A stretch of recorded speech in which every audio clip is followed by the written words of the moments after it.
হইচই সময় চ্যানেলে সকলকে স্বাগত। আজ আমি আপনাদের কাছে কুচো চিংড়ি বা কাদা চিংড়ি আর তার সাথে মসুর ডালের এক দারুণ স্বাদের রেসিপি শেয়ার করব।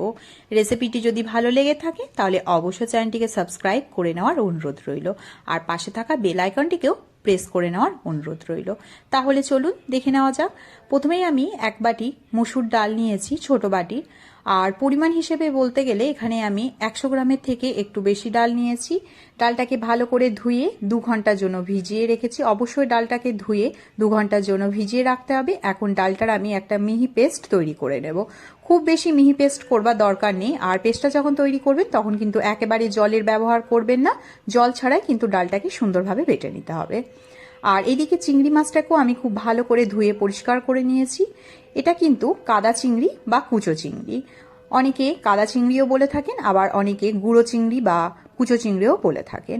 এখানে আমি 250 গ্রাম চিংড়ি নিয়েছি। 250 গ্রাম চিংড়ির মধ্যে মিহি করে কেটে রাখা একটা বড় সাইজের পেঁয়াজের টুকরো দিলাম।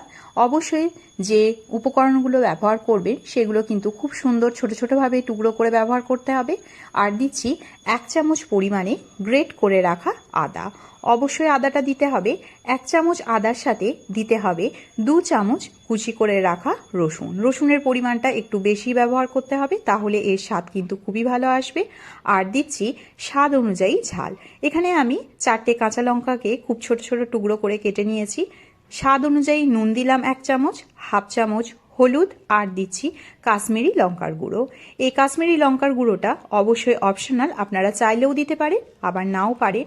আর আগের থেকে যে ডালটাকে আমি পেস্ট করে রেখেছিলাম সেই ডালটা দিয়ে দিচ্ছি। ডালটাকে কিন্তু বাটবার সময় একেবারে জলের ব্যবহার করবেন না, এটা আমি বারে বারে বলছি, তাহলে মিশ্রণটা কিন্তু একেবারে পাতলা হয়ে যাবে, তখন বড়াগুলো তৈরি করতে খুবই সমস্যা হবে। আপনারা যারা মসুর ডাল ব্যবহার করতে চাইছেন না বা মসুর ডাল খেতে যারা পছন্দ করেন না, তারা কিন্তু বেসন আর চালের গুঁড়ো দিয়েও এই বড়াটাকে তৈরি করে নিতে পারেন।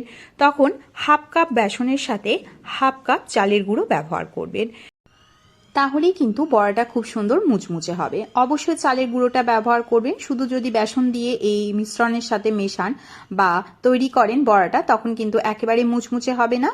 খুব ভালো করে চেপে চেপে আমি 2 থেকে 3 মিনিটের জন্য মেখে নিয়েছি। আর এইরকমভাবে যদি বড়া বানিয়ে থাকেন তাহলে গরম ভাতে আশা করি আর কিছুর প্রয়োজন হবে না। খুব ভালোভাবে মাখা হয়ে গেছে। অন্য একটা পাত্রে আমি তেলও গরম করে নিয়েছি। এখানে আমি সাদা তেলের ব্যবহার করছি, আপনারা চাইলে কিন্তু সর্ষের তেলেও বড়াগুলোকে ভেজে নিতে পারেন। ফার্স্টে আমি একটা বলের আকারে মণ্ড নিয়েছিলাম, তারপর হাতের সাহায্যে চেপে চেপে এটার একটা শেপ দিয়ে নিচ্ছি। আপনারা আপনাদের পছন্দ অনুযায়ী যে কোনো শেপেরই এটা তৈরি করতে পারেন।